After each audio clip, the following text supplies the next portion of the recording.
Hello दोस्तों, मैं Kamlesh sir आज आप लोगों को लोकतंत्र के बारे में बताऊंगा। मेरा कोशिश है संविधान पढ़ाना, बट मैं पहले लोकतंत्र के बारे में और संविधान के छोटी सी डिफिनीशन के बारे में बताऊंगा कि लोकतंत्र क्या होता है और संविधान क्या होता है। दोस्तों चलिए हम वीडियो को शुरू करते हैं। मैं छोटा छोटा वीडियो बनाना चाहता हूँ और छोटे में अधिक जानकारी देना चाहता हूँ। तो दोस्तों वीडियो को हम शुरू करें। लोकतंत्र यानी जिसको हम इंग्लिश में डेमोक्रेसी कहते हैं।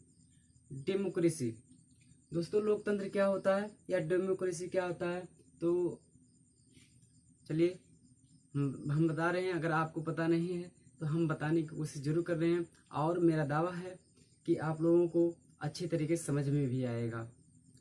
चलिए वीडियो को हम शुरू करें। देखिए दोस्तों, लोकतंत्र को हम प्रजातंत्र भी कहते हैं। तो अगर हम यहाँ पर प्रजातंत्र भी लिख दें तो शायद आप लोगों को कोई दिक्कत नहीं होगा। प्रजातंत्र और हमको भी कोई दिक्कत नहीं है। लोकतंत्र को हम प्रजातंत्र भी कहते हैं। तो लोकतंत्र क्या होता है? लोकतंत्र का दूसरा नाम प्रजातंत्र है और लोकतंत्र शासन करने का एक ऐसा सिस्टम होता है, एक ऐसा नियम होता है जिसमें जनता सरकार को बनाने में अर्थात अपनी प्रतिनिधि को स्वयं चुनती है।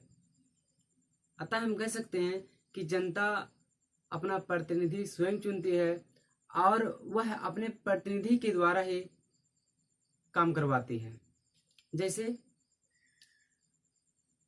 ग्राम सभा का चुनाव होता है, हम प्रधान को बनाते हैं और प्रधान अपने ग्राम सभा का सारा काम करता है। यही तो लोकतंत्र है।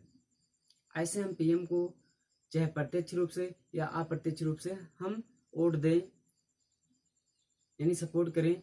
हम अपने कैंडिडेट को हम जैसे वोट देते हैं, जैसे विधायक हुआ या संसद हुए, हम इन लोगों को वोट देते हैं और संसद के माध्यम से हमारा पीएम बनता है। तो जो पीएम बनता है या अप्रत्यक्ष रूप से हुआ, क्योंकि हम डायरेक्ट हम पीएम को तो वोट दिए नहीं है, तो इसी को अप्रत्यक्ष बोला जाता है। और संसद को हम वोट देते हैं, संसद को वोट देते हैं या ग्राम प्रधान को वोट देते हैं। ग्राम प्रधान जो हुआ, मान लीजिए एक छोटी सी जानकारी देना चाहता हूँ कि प्रत्यक्ष और अप्रत्यक्ष में कितना अंतर होता है। डायरेक्ट अगर हम वोट दे रहे हैं किसी को, जैसे ग्राम प्रधान को हम डायरेक्ट वोट देते हैं, तो यहाँ पर हम प्रत्यक्ष कहेंगे। प्रत्यक्ष अपनी प्रतिनिधि को चुनते हैं और ये भी प्रत्यक्ष हुआ। लेकिन जो पीएम बनता है, जो पीएम बनता है या प्रेसिडेंट बनता है यानी राष्ट्रपति बनता है, इन लोगों को हम वोट नहीं देते हैं, लेकिन फिर भी हमारा सरकार बन के तैयार हो जाते हैं। तो ये कैसे बनते हैं? ये संसद जाके पीएम बनाता है, कई संसद मिलकर बनाते हैं, जिसको हम जब हम भाग 5 पढ़ाएंगे संविधान का, उसके बारे में इसका डिटेल हम जानकारी देंगे कौन कैसे बनता है। बस इस वीडियो में इतना ही जानकारी देंगे कि अप्रत्यक्ष और प्रत्यक्ष क्या होता है। तो हम जब डायरेक्ट वोट देते हैं किसी को, किसी प्रतिनिधि को, किसी प्रत्याशी को, तो वो प्रत्यक्ष वोट कहलाता है, यानी प्रत्यक्ष रूप से हम चुनते हैं।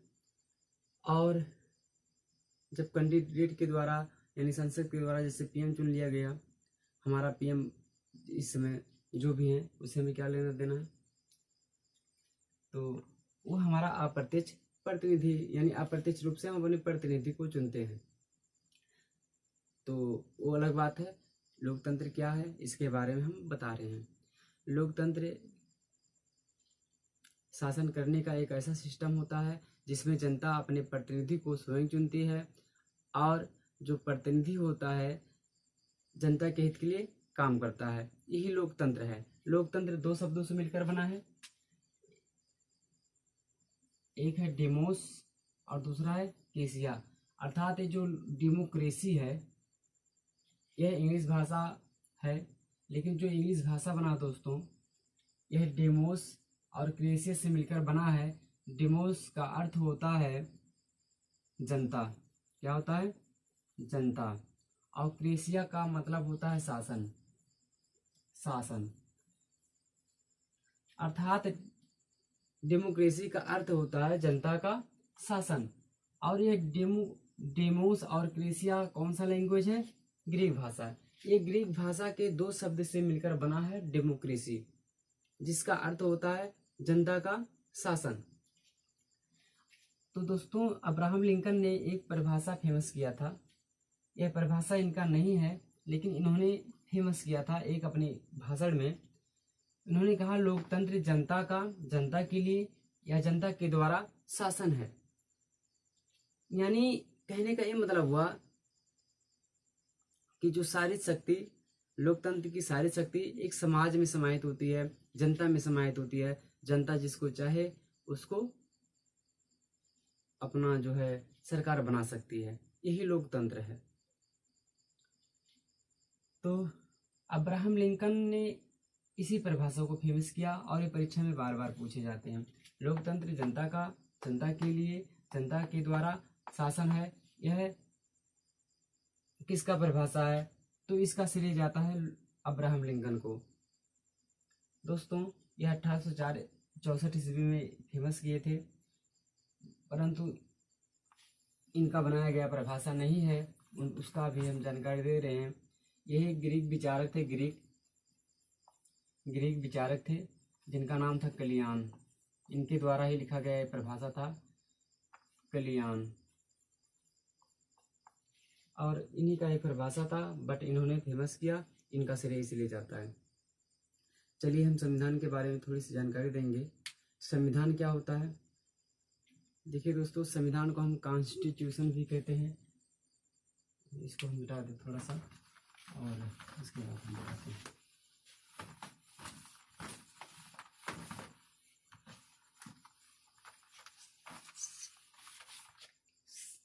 संविधान छोटी सी जानकारी देना चाहता हूँ, क्योंकि इसी को हम पढ़ना चाहते हैं।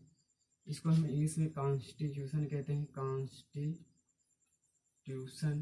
कहते हैं, जिसका मतलब होता है गठन, गठन या संरचना।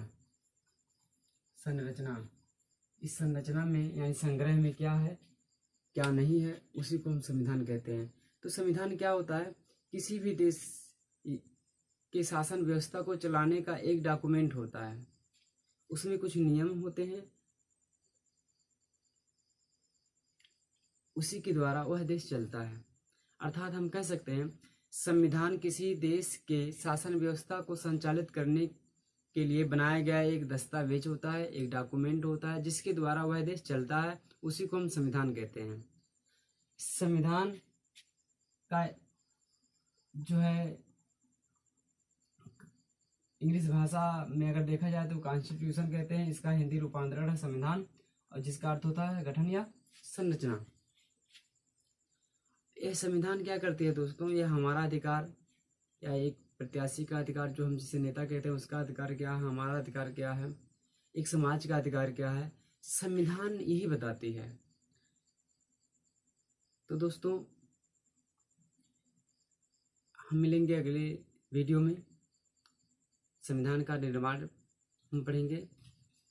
तो यह वीडियो हम इसी पर हम समाप्त करते हैं। वीडियो देखने के लिए बहुत बहुत धन्यवाद।